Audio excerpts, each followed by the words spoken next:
આ જે સામે પાર્ટીના લોકો છે એ ગુમરાહ કરવા માટેનું એમનું તંત્ર છે. એમની પાસે કોઈ મુદ્દા નથી, એવો જ ગુમરાહ કરવા આપણા વિસ્તારની અંદર પણ એક નેતા ફરે છે.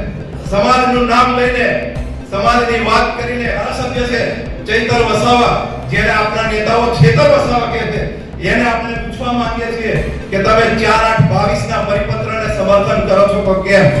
જો તમે સમર્થન કરતા હોય તો તમે છોટાઉદેપુર જિલ્લાની અંદર પગ મૂકજો, નહીં તો આ રાઠવા સમાજ તમારો ખુલીને વિરોધ કરશે, મારા કાર્યકર્તા તમારો વિરોધ કરશે.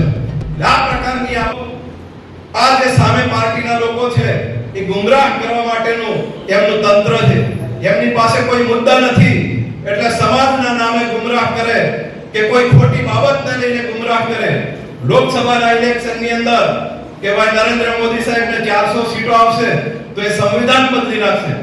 અરે ભાઈ, અત્યાર સુધી ભારતનું જે સંવિધાન છે 120 વખત એની અંદર સુધારા થયા છે. જેમ જેમ આ લોકશાહી દેશ છે અને લોકશાહીની અંદર જે પણ નવા સુધારા કરવાના થાય એના માટે જ આ સંસદ છે અને એના જે સુધારા છે લોકોને અનુકૂળ થાય એ કરવા પડે. પરંતુ આ લોકોએ એવું કીધું કે આ જો આપણે 400 સીટ આવશે તો એમાં બંધારણમાં સુધારો કરી નાખશે અને વાતની અંદર આપના લોકો પણ એની અંદર આવી ગયા. એના કારણે આપણે જોઈએ કે 100 સીટ કોંગ્રેસની આવી લોકસભાની, એના પહેલા 40 હતી. તો આ રીતે ગુમરાહ કરવાનું કામ કરે છે. એવો જ ગુમરાહ કરવા આપણા વિસ્તારની અંદર પણ એક નેતા ફરે છે.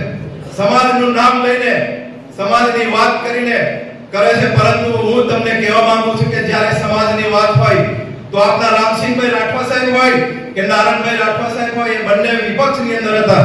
એક કોંગ્રેસમાં હતા, એક ભાજપમાં હતા.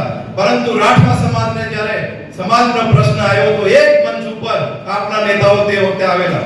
એમને આપણે તાળીઓથી વધાવવા જોઈએ.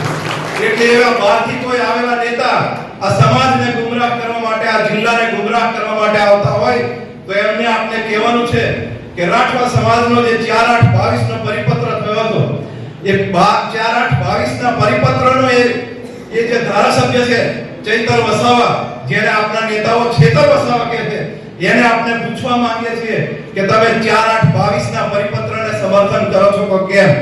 જો તમે સમર્થન કરતા હોય તો તમે છોટાઉદેપુર જિલ્લાની અંદર પગ મૂકજો, નહીં તો આ રાઠવા સમાજ તમારો ખુલીને વિરોધ કરશે, મારા કાર્યકર્તા તમારો વિરોધ કરશે. આ પ્રકારની આપણે વાત સમાજની અંદર પણ મૂકવી પડશે. એટલે આવા સમાજને ગુમરાહ કરવા જે લોકો આવે છે એમને પણ જવાબ આપવાનો થાય.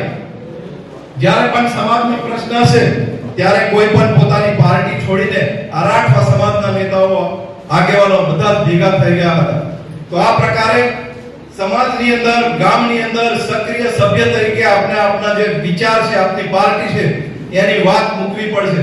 એક કોઈ 4 થી 5 લોકો બેઠા હોય કે કોઈ લગ્ન પ્રસંગ હોય, કોઈ મૃત્યુનો પ્રસંગ હોય, સમાજ જ્યાં ભેગો થયો હોય ત્યાં આપણે આપની વાતો કરવી પડશે અને સમાજના સુખ દુઃખના પ્રસંગોની અંદર આપણે સક્રિય કાર્યકર્તા તરીકે આપનું અસ્તિત્વ ત્યાં ઊભું કરવું પડશે.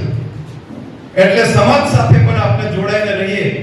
એ મેં પહેલા દિવસે પણ વાત કરી હતી કે આપની જે હાજરી છે એ તમે હાજર હો લગ્નની અંદર કે મૃત્યુની પ્રસંગની અંદર તો કદાચ તમારી નોંધ ન લે, પરંતુ જ્યારે તમે ગેરહાજર હોવ ત્યારે લોકો તમારી ચર્ચા કરવી જોઈએ કે આજે વિજયભાઈ કે આજે અમારા દિનેશભાઈ આ પ્રસંગમાં નહીં આવ્યા, કદાચ કંઈ કામ હશે, એવી તમારી ચર્ચા થવી જોઈએ. એવી આપણે ઓળખ ઊભી કરવી પડશે. તો આ પ્રકારે સમાજની સાથે રહી અને આપણે બહુ બધા જે પ્રકારની ચેલેન્જો છે એ બધાના સાથે રહીને આપણે કામ કરીશું. છોટાઉદેપુર સહિત રાજ્ય, દેશ અને દુનિયાના સમાચાર જોવા માટે સબસ્ક્રાઈબ કરો તીર સમાચાર અને બેલ આઇકોન જરૂર દબાવો.